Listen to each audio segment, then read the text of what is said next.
ये क्या नसीहत देने की वजह ये भी है कि ये चीज़ें नहीं हो रही थी, इसलिए मुख्यमंत्री ने कहा कि भाई ठंडा दिमाग रखो, सक्रियता बनाए रखो, मीठा बोलो, इसलिए ये ज़रूरत पड़ी क्या? देखिए, संयम और संस्कार की जहां तक बात है, या बाबूलाल जी आपके या पास आऊंगा, या मैं कहूं शताब्दी कि जी को। देखिए, भाजपा जो है, मैंने आपको बोला ना कि सत्ता में अहंकार नहीं, सेवा के संस्कार पर विश्वास करती है। इसी फिलॉसफी को लेकर उन्होंने कहा कि हमको कभी भी बहुत नम्रता से जनसंपर्क करते हुए, क्योंकि जनसंपर्क की बातें हो रही थी और जन कल्याणकारी योजनाओं की बातें हो रही थी। मैंने पहले भी कहा ना कि कांग्रेस के द्वारा जो बौखलाहट, अभी आपने देखा, दो अलग अलग चित्र आपने देखे, मैंने प्रस्तुति की और कांग्रेस की प्रवक्ता ने की। कितनी बौखलाहट, कितनी चिल्लाहट और कितनी असंतुष्टता उनके व्यवहार में व्यक्त हो रही है। तो आप देखिए फील्ड पर, जमीनी स्तर पर क्या होगा। तो इस प्रकार का वातावरण निर्माण करने की जो कोशिश कांग्रेस के द्वारा की जा रही है, ऐसे समय में ये नसीहत कुछ गलत नहीं है।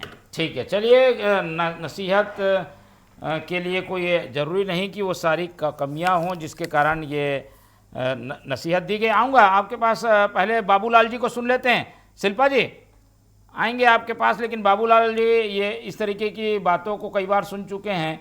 अब ये बीजेपी जो पैटर्न अपना रही है, जो सीख दी गई है, इसे कैसे देखें बाबूलाल जी? कांग्रेस अपने नज़रिए से देख रही है, बीजेपी का कुछ और कहना है।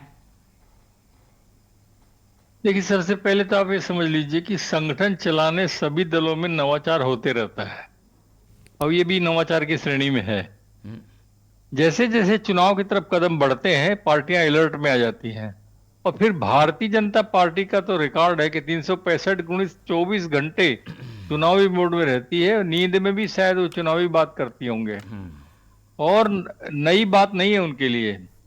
सर पर बर्फ यानी शांति, मुंह पर शक्कर माने मीठापन, पैर में चक्कर, और खूब घूमिए, खूब लोगों से जनसंपर्क करिए, ये संदेश देने का प्रयास चीफ मिनिस्टर ने किया। वैसे ये संदेश पहले भी इनके किसी नेता ने जो है, मुझे जहां तक याद आता, डॉक्टर रमन सिंह ने इस बात को कहा था, इसी चीज को दोहराया था।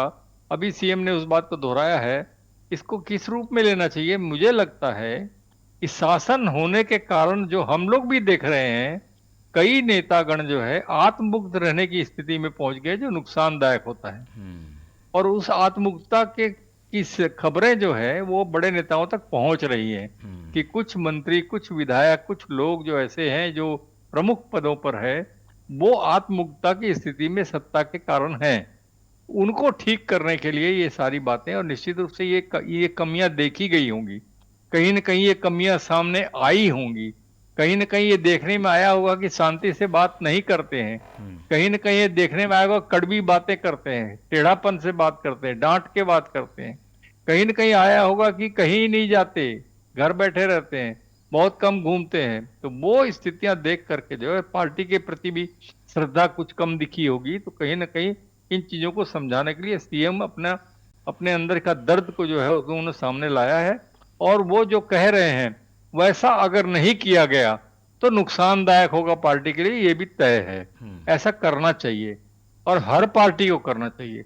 हर पार्टी के कार्यकर्ता को ठंडे दिमाग से, मीठेपन की भाषा से, और खूब जनसंपर्क करके जो है, और पार्टी के प्रति निष्ठा और राष्ट्र के प्रति निष्ठा रख करके जो है लोगों के बीच जाना चाहिए, काम करना चाहिए।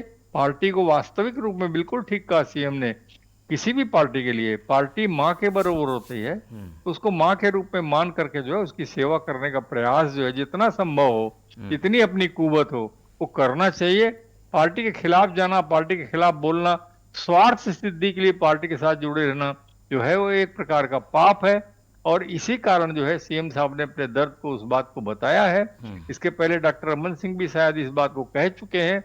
निश्चित रूप से जो है ये बहुत अच्छा कार्यकर्ताओं के प्रति संदेश है, उनको कार्यकर्ताओं को समझना चाहिए। जी।